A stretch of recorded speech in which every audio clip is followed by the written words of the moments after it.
Japanese sake on Smokin' and Drinkin'.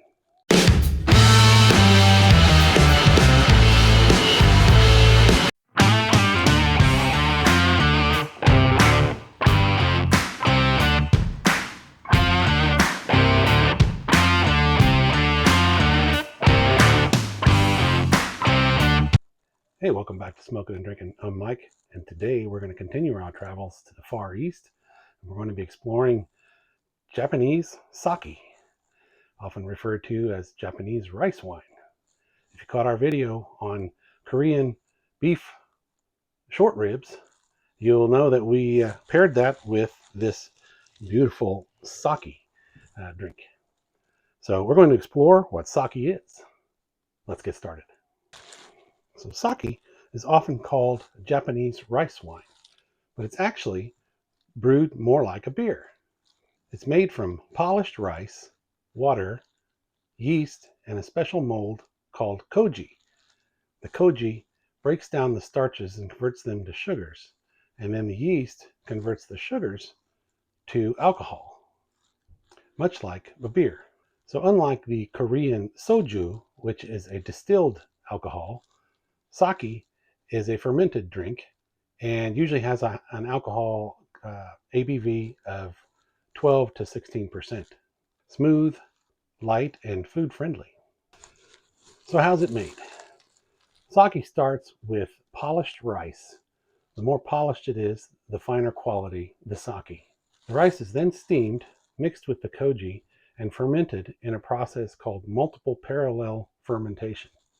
After it's brewed, it is pressed, filtered, and sometimes pasteurized, and bottled into something like this beautiful Taiku Japanese sake.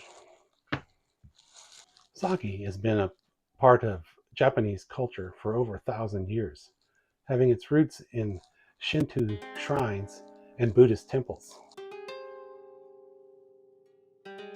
Even today, you'll see decorative sake barrels lining Shinto shrines. They're called kazaritaru.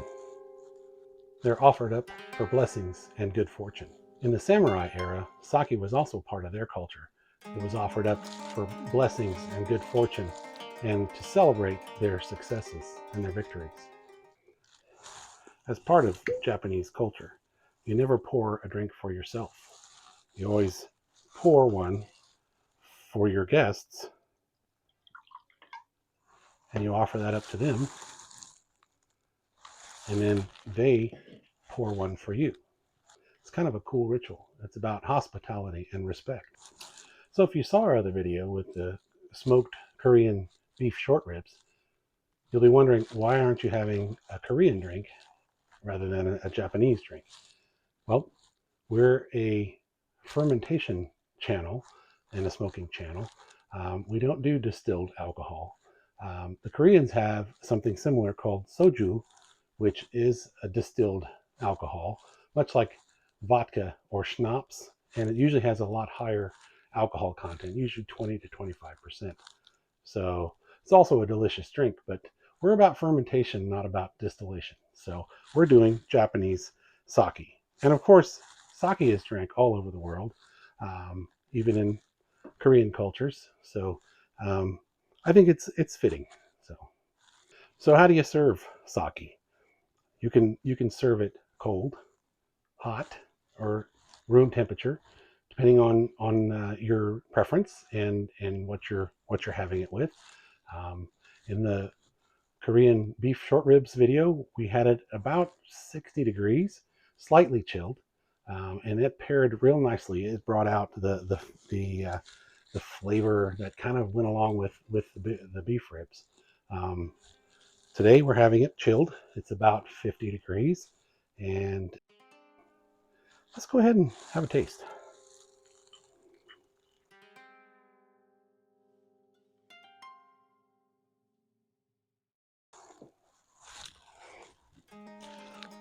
So at first taste, when it first enters the mouth, it has a little bit of a wine type of flavor to it, and content, alcohol content.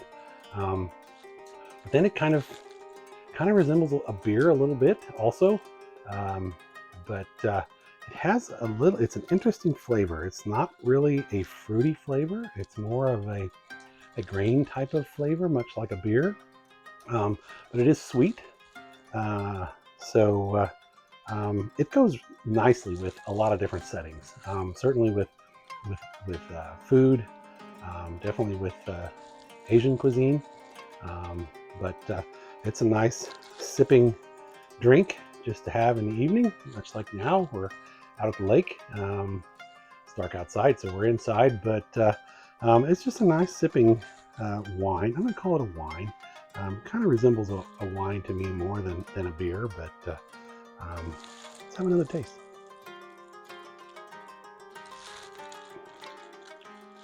It definitely has a higher alcohol content. It's up there a little ways. I don't know what this one, doesn't say what the ABV is on this one, but it's up there a little ways. Okay, here it is. 15%.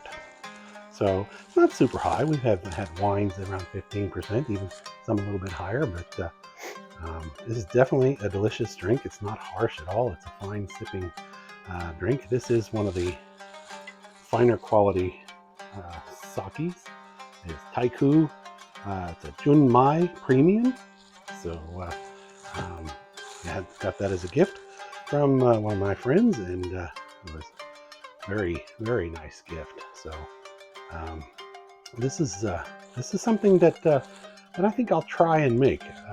Wanted to try it out, see what it tasted like. I'd never had sake before, and I think this is something we can do. So we'll have a future video on that where we try and make our own version of sake. I think that'll about do it for our sake video. If you haven't already checked it out, be sure and check out the Korean short ribs video. I'll put a link up here, and you'll see how that kind of paired with the sake.